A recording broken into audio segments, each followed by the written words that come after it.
I'm in the red centre of Australia, venturing through the Finke Gorge National Park. And this track is strictly 4x4 territory. We are on our way now to a place called Boggy Hole. And I think they call it Boggy Hole because it is a spot where a lot of 4x4s tend to get bogged. They do not recommend that inexperienced four-wheel drivers come in here because there is nice deep sand, because this track tends to run right up the guts of a riverbed where there's lots and lots of very deep, coarse, and often, especially in the warmer weather, quite soft sand. One of the best tips for not getting bogged is having the correct tyre pressure.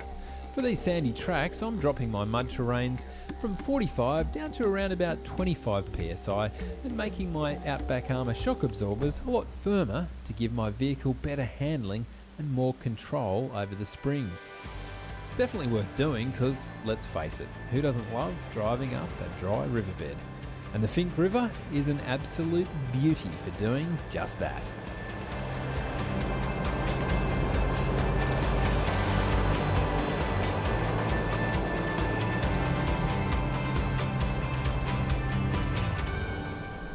Those towering cliffs up there just absolutely dwarf your four-wheel drive, and that is one of the big reasons people come in here. As soon as you hit that riverbed, this drive goes from being awesome to spectacular. This really is one of the great four-wheel drive tracks of Australia, and for the most of it, you feel like you have it all to yourself. Well, I wasn't expecting this. I have just engaged rock mode.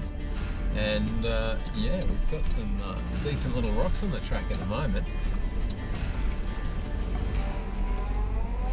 No great challenge, but certainly a bit of fun.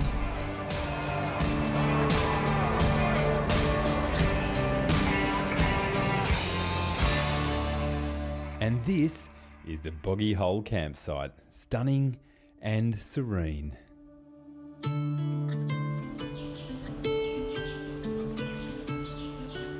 This run up the Finke River is actually a really well-used supply route, not just in the last 100 years, 150 years, but over the millennia. In fact, this river itself is one of the world's oldest rivers.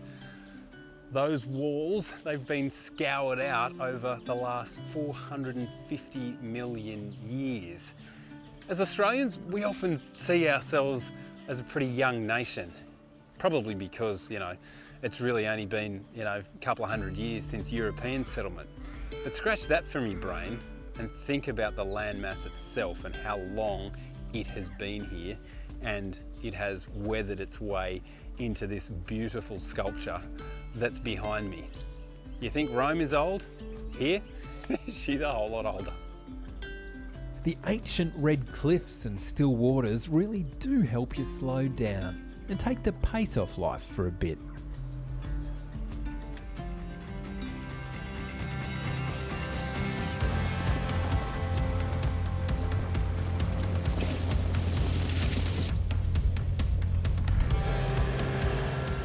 One of the really cool things about this track is that Territory 4x4 have actually created markers for the journey, and they're quite handy because you can only zoom in on your GPS so far, and the tracks here really do zigzag really all over the place, particularly near the campsite, so you're often scratching your head going left, right, dunno.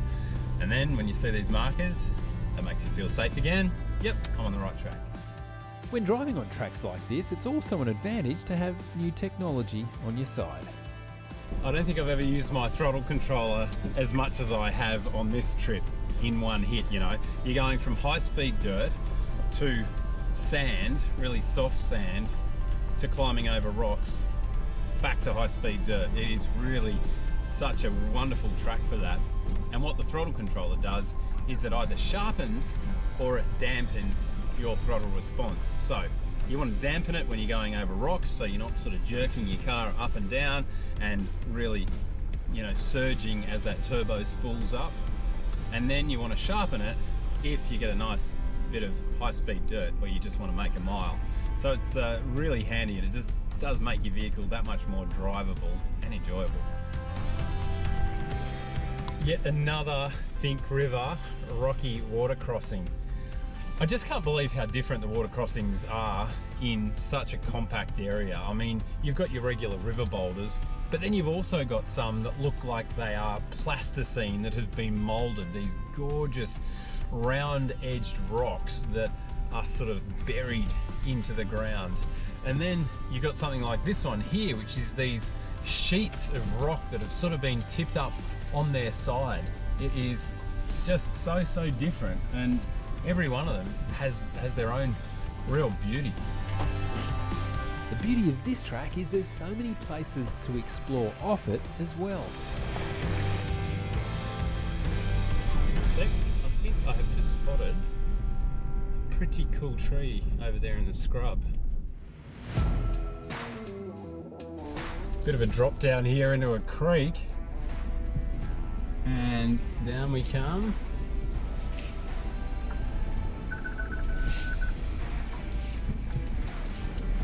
Too easy. Ooh, I found myself a little highway coming up here. This is nice.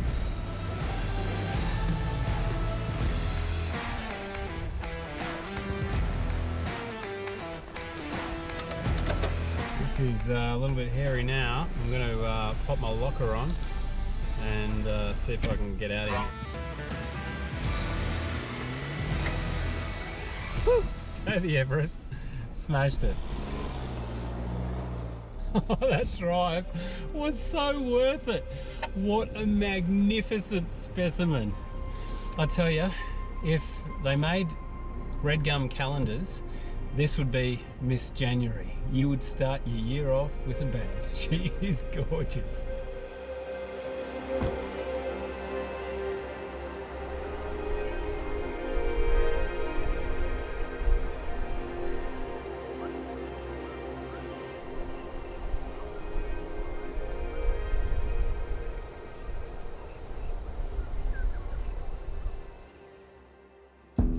Finke Gorge really is a natural wonder, and another camping spot along it, running waters, might just be its best part.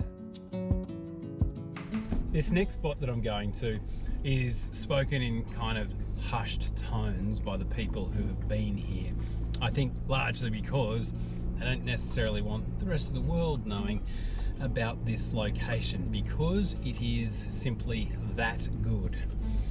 Permanent water, gorgeous rock, and also plenty of fish, they tell me, things like bony brim of a decent size in the waterhole itself. So I cannot wait to visit.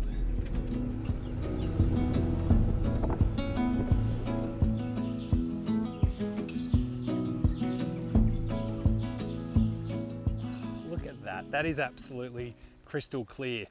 And to think that we are in the middle of the desert basically, and in central Australia, that this watercourse has never actually stopped running according to the local Aboriginal people. Now, they call this watercourse here the Finke Tulicha, and Tulicha is actually also the name of the mobs right around this whole area. So right up from Glen Helen, Ormiston, all the way down to Lake Eyre. Even when you're navigating by GPS around here, running waters is a little bit difficult to find, and the way that you know it's there is because there's a little green shed, no signage whatsoever, but if you drive past that green shed, which is just off the main drag, then that will take you down to the Finke River and all the majesty and beauty of running waters.